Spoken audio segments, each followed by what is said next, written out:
Assalamualaikum warahmatullahi wabarakatuh. Halo anak-anak kelas 7. Ketemu lagi dengan Bu Yus dalam pelajaran IPA, Ilmu Pengetahuan Alam. Nah, anak-anak jangan lupa ambil bukunya ini ya.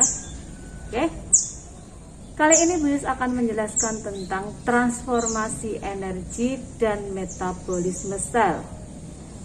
Anak-anak bisa melihat di halaman 203.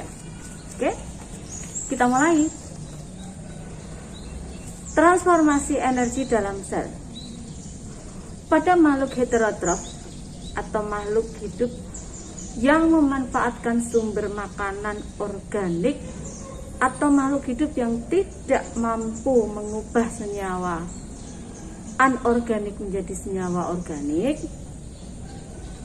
energi bersumber dari makanan yang dikonsumsi. Heterotrof. Kalau autotrof, dia bisa menghasilkan makanan sendiri. Nah,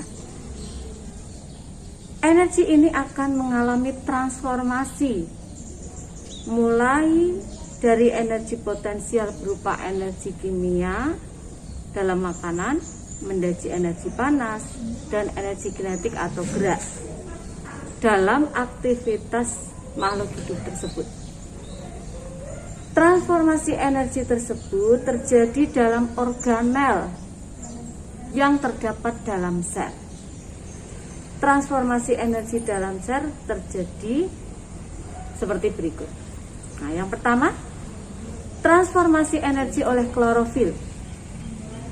Klorofil adalah zat hijau daun yang terdapat pada organel sel tumbuhan yang disebut dengan kloroplas. Klorofil ini berfungsi pada proses fotosintesis. Energi radiasi sinar matahari ditangkap oleh klorofil berfungsi melancarkan proses fotosintesis.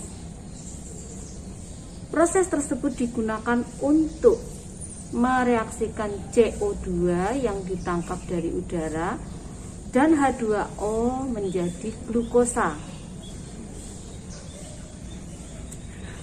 Selain menjadi energi kimia dalam bentuk glukosa, hasil reaksi fotosintesis ini menghasilkan oksigen ya, yang digunakan oleh tumbuhan, hewan, juga manusia. Itu adalah hasil fotosintesis untuk beraktivitas, tumbuh, berkembang, dan bernafas. Nah, energi radiasi matahari yang berbentuk cahaya diubah menjadi energi potensial dan energi kimiawi yang berbentuk energi molekul karbohidrat dan bahan makanan lainnya.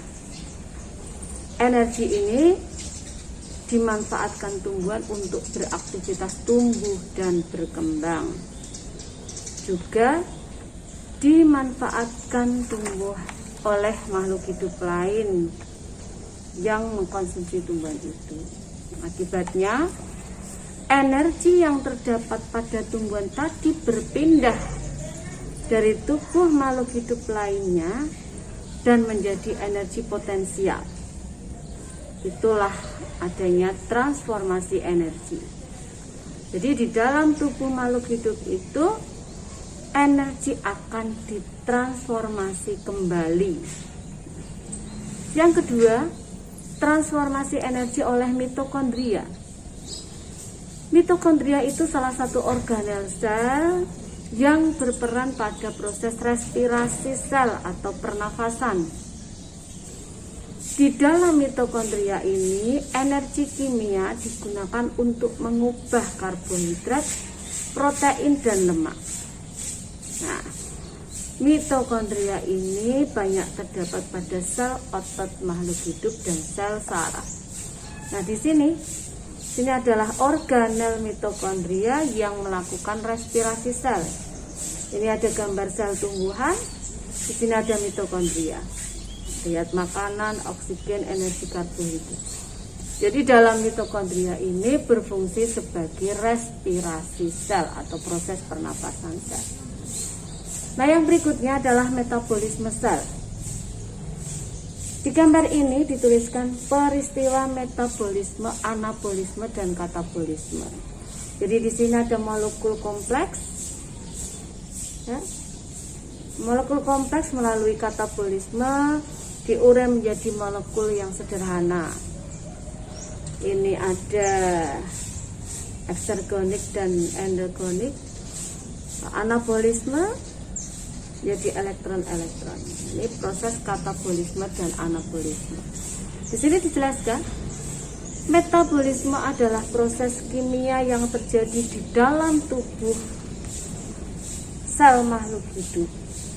Metabolisme disebut reaksi enzimatis. Karena apa? Karena metabolisme ini terjadi karena menggunakan katalisator enzim. Metabolisme ini terdiri dari proses reaksi pembentukan atau anabolisme seperti pada proses fotosintesis dan reaksi penguraian atau katabolisme pada proses respirasi. Nah, enzim mengarahkan aliran materi melalui jalur-jalur metabolisme dengan cara mempercepat tahapan reaksi secara selektif. Nah, di sini dituliskan metabolisme adalah proses kimia yang terjadi dalam tubuh makhluk hidup. Nah, yang pertama fotosintesis. Fotosintesis merupakan perubahan energi cahaya menjadi energi kimia dalam bentuk glukosa. Sumber energi cahaya alami adalah matahari yang memiliki spektrum cahaya tampak dari ungu sampai merah, inframerah, dan ultra ungu. Tapi ini tidak digunakan dalam proses fotosintesis. Nah, di gambar ini, di sini ada tulisannya perakitan alat untuk proses praktikum fotosintesis. Di sini ada hidrila, ini ada tabung yang berisi gas kalau sudah dilaksanakan percobaan dalam waktu lama untuk mendapatkan cahaya. Nanti muncul gas-gas. Ini menunjukkan bahwa hidrila ini melakukan fotosintesis. Anak-anak, nah, di sini dijelaskan. Dalam proses fotosintesis yang terjadi dalam daun, terjadi reaksi kimia antara senyawa H2O dan CO2 dibantu oleh cahaya matahari yang diserap klorofil. Dia menghasilkan O2 dan senyawa glukosa atau C6H12O6. Glukosa adalah makanan bagi tumbuhan.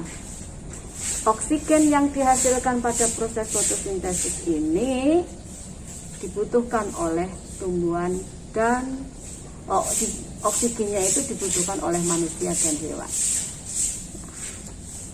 Yang kedua adalah respirasi.